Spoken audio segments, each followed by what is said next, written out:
Question number 12 देखते हैं हम लोग। 12 है, क्वेश्चन का स्टेटमेंट पढ़ते हैं। माना जन्म लेने वाले बच्चों का लड़का या लड़की होना समसंभावी है।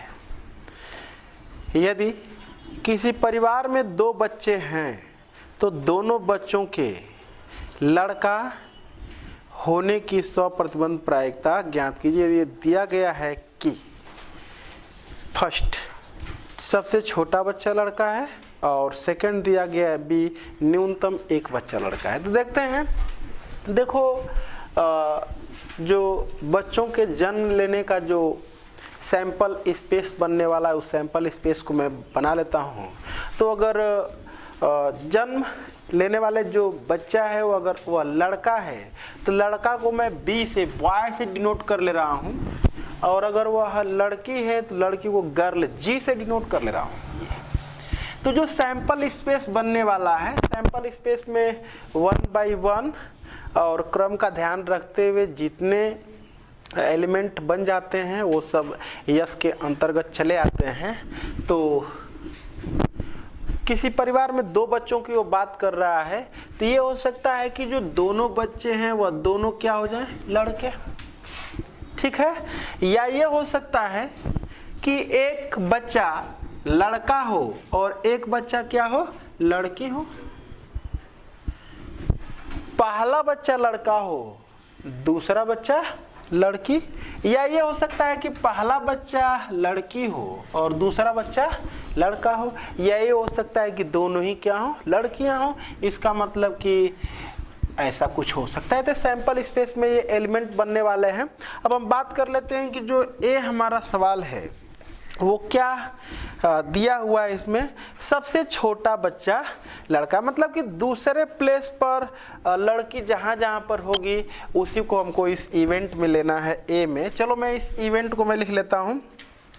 यदि दिया गया है फर्स्ट में, ये दिया गया है, चलो मैं इसको ई लिख लेता हूं। ठीक है, ई बराबर कह रहा है कि सबसे छोटा बच्चा क्या है, लड़का है, लड़की नहीं, लड़का है। तो लड़का का मतलब दूसरे प्लेस पर क्या होना चाहिए, बॉय होना चाहिए। पहला प्लेस पर बड़ा, दूसरे प्लेस पर हम क्या कर लेता हूँ, छोटा। जो दूसरी बार में वो आता है वो छोटा होता है। तो इसका मतलब कि ये जो बनेगा बी और जी बी, और जो बी है इसमें अभी मैं लगा नहीं रहा हूँ, पहले मैं लिख लेता हूँ। बी में कह रहा है कि न्यूनतम 1 बच्चा लड़का है, यानी कि वो ऐसे परिवार की बात की जा रही है जिसमें एक लड़का फिक्स है। तो एक लड़का फिक्स वाले जो परिवार हैं, एक ये है, ये है, ये है। 2 बच्चे हो सकते हैं लेकिन उससे बस इतना सा मतलब है कि 1 बच्चा होना चाहिए। तो इसका मतलब कि ये हो जाएंगे बी में, इसको भी मैं एफ लिख लेता हूं।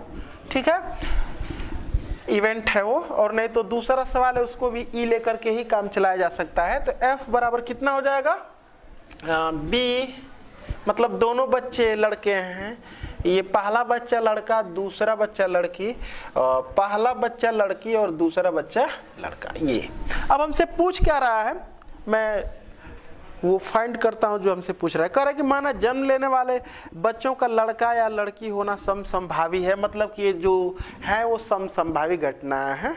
मतलब इसकी प्रोबेबिलिटी वो निकाल सकते हैं, घटना के अनुकूल प्रदर्श बिंदुओं की संख्या बटे में कुल प्रदर्श बिंदुओं की संख्या। यदि किसी परिवार में 2 बच्चे हैं तो दोनों बच्चों के लड़का या दोनों बच्चों के लड़का होने की 100% प्रायिकता ज्ञात कीजिए। तो दोनों बच्चों के लड़का होने की 100% हमसे प्रायिकता पूछ रहा है। दोनों बच्चे लड़के हों तो इस प्रकार से इसमें कितने दिखाई दे रहे हैं हमको, ये मैं लिख देता हूँ। दोनों बच्चे लड़के हों, इस बात की जो घटना है, अगर मैं इसको जी से डिनोट कर ले रहा हूँ तो जी बस यही है, क्या देख लो तो, अरे दोनों बच्चे लड़के, ये बस यही है केस है कि और किसी केस में है दोनों बच्चे लड़के। हमको इस बात की 100% प्रायिकता ज्ञात करनी है कि दोनों बच्चे क्या हैं, लड़के, जबकि फर्स्ट हमको ये मालूम है, सेकंड में ये मालूम है। तो इसका मतलब इसकी कंडीशनल प्रोबेबिलिटी हमसे पूछ रहा है जबकि हमको ये दिया हुआ है या हो चुका है, ये नहीं कह रहा है। तो मैं फर्स्ट ए निकालता हूं। ए में हमको क्या निकालना है भाई, जो ए है उसमें क्या निकालना है, प्रोबेबिलिटी ऑफ, इसकी निकालनी है, जबकि ये हो चुका है। तो probability of G by right बराबर लिख सकते हैं number of G intersection E upon number of A. तो इंटरसेक्शन में कितने एलिमेंट मिलेंगे, तो यहाँ पर इंटरसेक्शन इन दोनों का निकाल करके देखें तो ये कहीं मिलेगा क्या है, तो ये 1 और अपान ई में कितने एलिमेंट है 2, तो ये पहला आंसर हो जाएगा। सेकंड बात करते हैं, सेकंड में क्या पूछ रहा है, जी अपान एफ की वैल्यू, मतलब इसी का प्रोबेबिलिटी पूछ रहा है, जबकि ये हो चुका है। तो probability of G by F ये हमसे पूछ रहा है, तो बराबर number of G intersection F upon number of F. G और एफ में जो इंटरसेक्शन मिलेंगे वो यही मिलेगा, बस देख लो, तो ये हो जाएगा 1 और एफ में कितने एलिमेंट हैं, तो 3 आंसर हो जाएगा ये। कुछ आगे बढ़ते हैं, क्वेश्चन नंबर 13 पढ़ते हैं। स्टेटमेंट है, एक प्रशिक्षक के पास 200 सत्य असत्य प्रकार के आसान प्रश्न, सत्य असत्य प्रकार के आसान प्रश्न, सत्य असत्य प्रकार के आसान प्रश्न कितने हैं, 200। सत्य असत्य प्रकार के आसान प्रश्न है 200 हैं। 300 सत्य असत्य प्रकार के कठिन प्रश्न हैं। जो सत्य असत्य प्रकार के कठिन जो प्रश्न हैं वह कितने हैं, 300। 400 बहुविकल्पीय प्रकार के आसान प्रश्न, बहुविकल्पीय, ये बहुविकल्पीय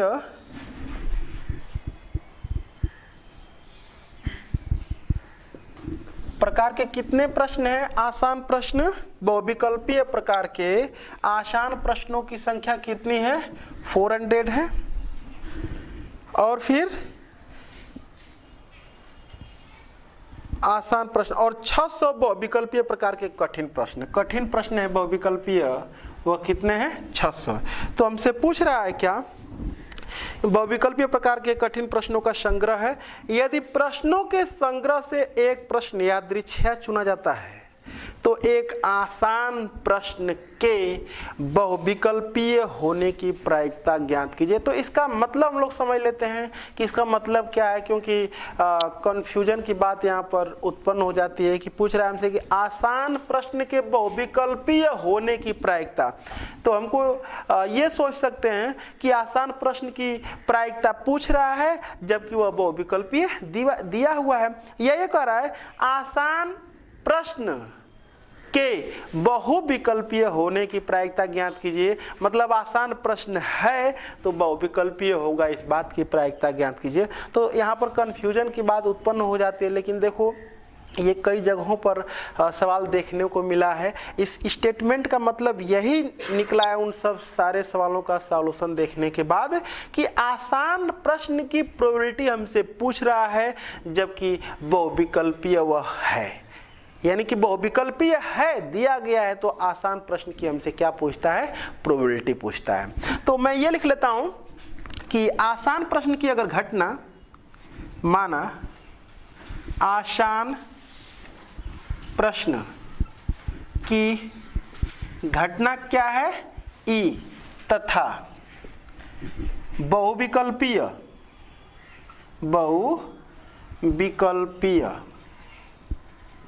प्रश्न होने की घटना, आसान प्रश्न होने की घटना ई तथा बहुविकल्पीय प्रश्न होने की घटना क्या है, एफ है।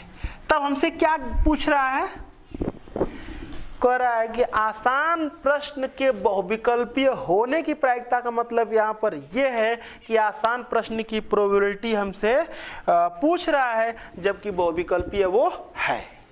ठीक है, तो इसका मतलब probability of E upon F की वैल्यू हमसे फाइंड आउट करने के लिए कर रहा है। तो इसकी जो वैल्यू है वो हम प्रोबेबिलिटी के भी फॉर्म में इसका फार्मूला लिख सकते हैं, नंबर के भी फॉर्म में। तो ये हो जाएगा n ई इंटरसेक्शन f अपान NF लिखा जा सकता है ऐसे।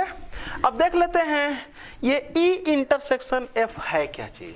तो ई जो इंटरसेक्शन f है इसका मतलब आसान बहुविकल्पीय। ई इंटरसेक्शन f का मतलब क्या, आसान और बहुविकल्पीय। देखते हैं कितने आसान और बहुविकल्पीय प्रश्न है। देखो आसान और मतलब आसान भी है और बहुविकल्पीय है, ऐसे कितने प्रश्न हैं, 400। तो ये हो जाएगा ऊपर 400 और बटे में नंबर ऑफ f का मतलब कि बहुविकल्पीय प्रश्नों की संख्या। तो टोटल बहुविकल्पीय प्रश्नों की संख्या कितनी है, तो 1000 क्या देख लो तो, अरे टोटल बहुविकल्पीय भी है, बहुविकल्पीय भी है, तो टोटल प्रश्नों की संख्या कितनी है, 1000। तो ये बटे में हो जाएगा 1000 बराबर 4/10 बराबर 2/5। आंसर दे लिया जाएगा। आगे बढ़ते हैं, क्वेश्चन नंबर 14 देखते हैं। 14 का स्टेटमेंट है क्वेश्चन का, दिया गया है कि दो पासों को फेंकने पर प्राप्त संख्याएं भिन्न भिन्न हैं, दोनों संख्याओं का योग 6 होने की प्रायिकता ज्ञात कीजिए। तो समझते हैं, देखो हम जो दो पासों को एक बार फेंकेंगे तो जो सैंपल स्पेस बनता है उसको तो हम लिख ही लेंगे, 36 एलिमेंट बनेंगे। लेकिन देखते हैं उसकी जरूरत अगर है तो लिख लेंगे और नहीं तो नहीं लिखेंगे। तो ये कह रहा है कि दिया गया है कि दो पासों को फेंकने पर प्राप्त संख्याएं भिन्न भिन्न हैं। तो भिन्न भिन्न का मतलब कि वो समान जो होते हैं 1 1 होता है, 2 2 3 3 4 4 5 5 6 6, यही ना होगा। यानी कि 6 एलिमेंट के बाद 30 नंबर ऐसे होंगे जो भिन्न भिन्न होंगे। एक होगा तो उसके साथ एक नहीं होगा, 2 3 4 5 6 इसमें से कुछ भी होगा। इसका मतलब कि अगर हम ये लिखें प्राप्त संख्याएं भिन्न भिन्न है कि घटना अगर लिखेंगे कि दोनों पासों पर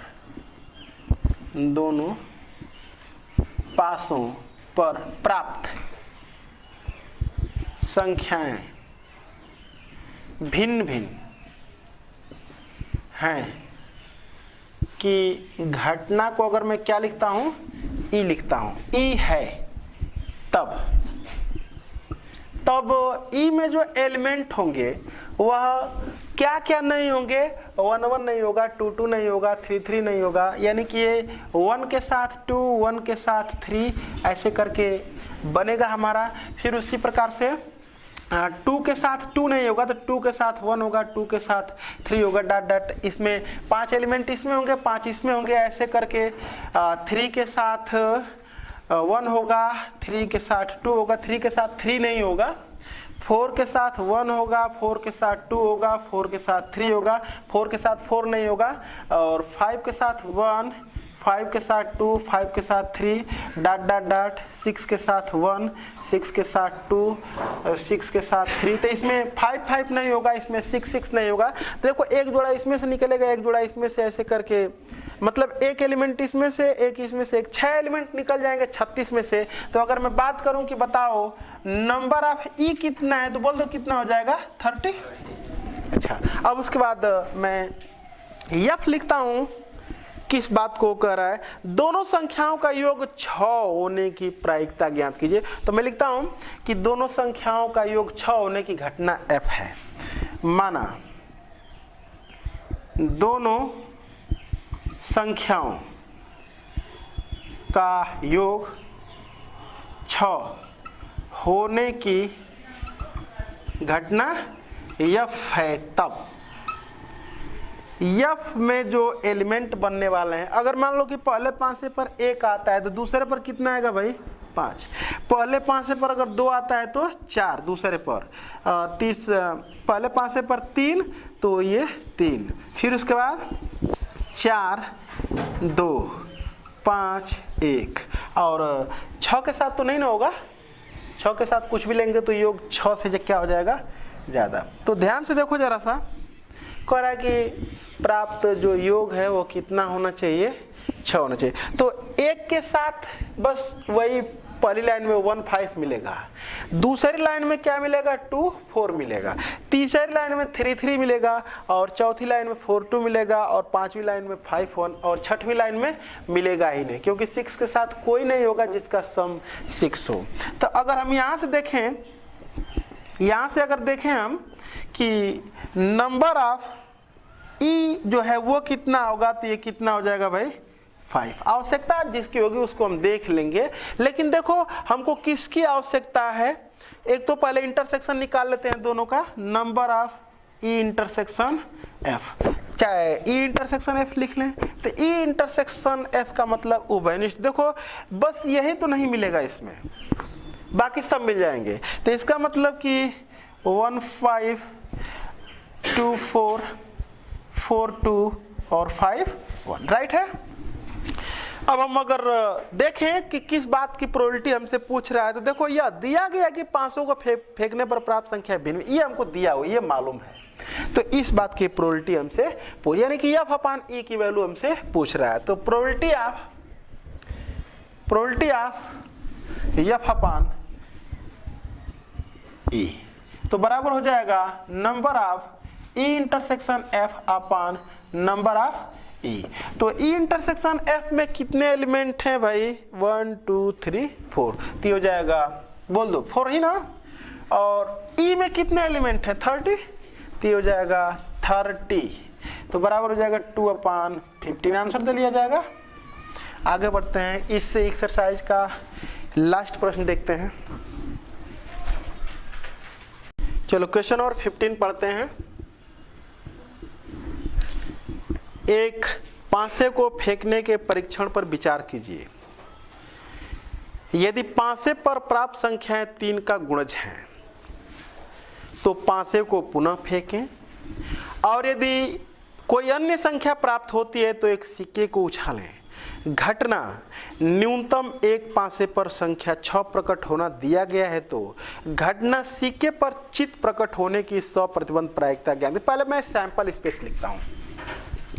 तो कह रहा है, देखो एक पासे को जब हम लोग फेंकते हैं तो या तो नंबर सम आता है या तो विषम आता है, क्योंकि वो कह रहा है कि 3 का गुणज, वो बात कर रहा है, सम विषम की बात नहीं कर रहा है, तो या तो उस पर 3 का गुणज होगा या तो 3 का गुणज नहीं होगा। तो जब 1 2 4 5 आएगा तो 3 का गुणज नहीं होगा, और जब 3 6 आएगा तो 3 का गुणज होगा। तो ये कह रहा है कि जब 3 का गुणज संख्याएं आती हैं तो फिर पासे को एक बार फेंका जाता है, यानी कि अगर 3 आएगा तो पासे को फेंका जाएगा, 3 के साथ 1, 3 के साथ 2, 3 के साथ 3, 3 के साथ 4, 3 के साथ 5, 3 के साथ 6, ये एलिमेंट बनेंगे।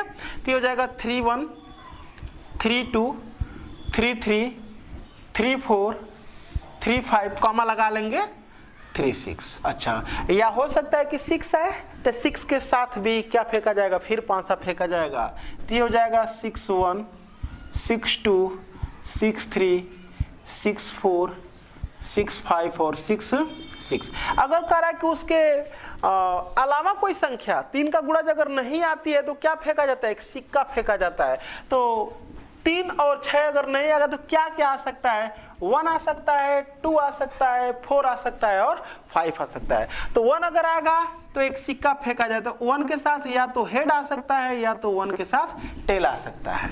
उसके बाद या तो 2 आएगा तो 2 के साथ या तो हेड आ सकता है या तो 2 के साथ टेल। 3 तो आ चुका है, 4 के साथ हेड, 4 के साथ टेल, और नहीं तो 5 के साथ हेड और 5 के साथ टेल। यही हमारा क्या बनेगा भाई, सैंपल स्पेस बनेगा। अब हम उन घटनाओं को लिखते हैं जिसकी वो बात कर रहा है।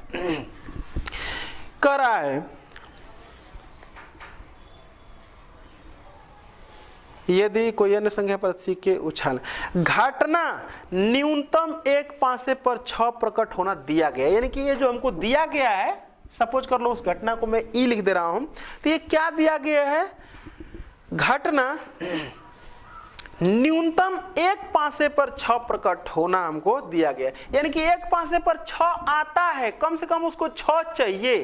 तो देखते हैं कि 6 हमको कहां कहां मिल रहा है। वो 6 एक जगह बस देखेगा, कई जगह रहेंगे चलेगा, लेकिन एक जगह वो 6 देखेगा। तो 6 देखो कहां कहां केस मिल रही है, एक ये 3 6 की मिल रही है, और ये पूरा हो जाएगा 6 1 6 2 6 3 6 4 6 5 6 6 राइट। और इसमें देखते हैं नहीं कहीं है, ठीक है। अच्छा ये हो गया। उसके बाद ये हमको दिया हुआ है और किस बात की प्रोबेबिलिटी हमसे कंडीशनल प्रोबेबिलिटी पूछ रहा है उसको भी देख ले रहे हैं।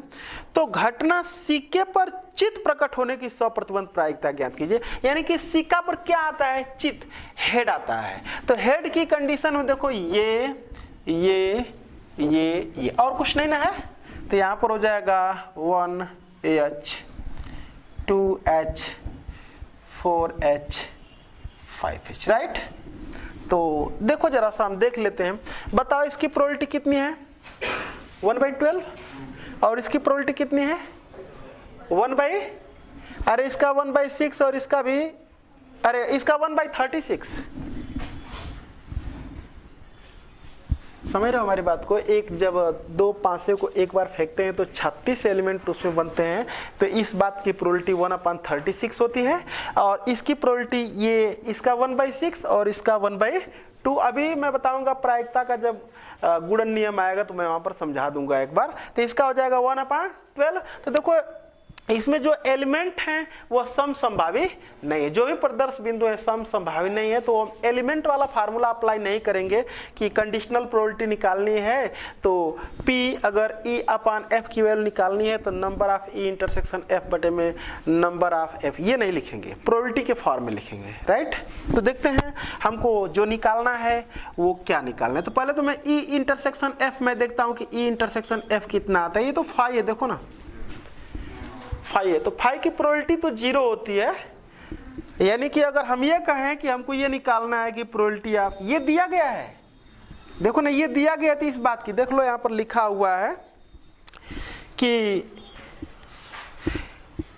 न्यूनतम एक पासे पर 6 प्रकट होना दिया गया, ये दिया गया है हमको। तो इस बात की प्रोबेबिलिटी पूछ रहा है, यानी कि F/E की वैल्यू हमसे पूछ रहा है। तो इसका मतलब कि probability of E intersection F और अपान प्रोबेबिलिटी ऑफ E। समझ रहे हो हमारी बात को। तो देखो ना E इंटरसेक्शन F की तो प्रोबेबिलिटी 0 हो जाएगी, बाकी मैं क्यों नहीं निकाल रहा हूं, क्योंकि जरूरत नहीं है। जरूरत रहेगी तो मैं निकाल, जब ये 0 आ गया तो इसकी प्रोबेबिलिटी कुछ भी हो, अब तो 0 आंसर होना ही है इसको। तो ये E इंटरसेक्शन F का मान 5 है, इसलिए उसकी प्रोबेबिलिटी कितनी हो जाएगी 0, तो हो जाएगा 0 और बटे में PE कुछ भी हो 0 में जब PE से भाग कर लेंगे तो हमको आंसर कितना मिलेगा 0 ही मिलेगा। ये हमारा क्या हो जाएगा आंसर। तो इस प्रकार से हमारी एक्सरसाइज समाप्त होती है। अब अगले हम लोग क्लास में देखेंगे प्रायिकता का गुणन नियम, जो भी होगा उसमें आगे देखा जाएगा।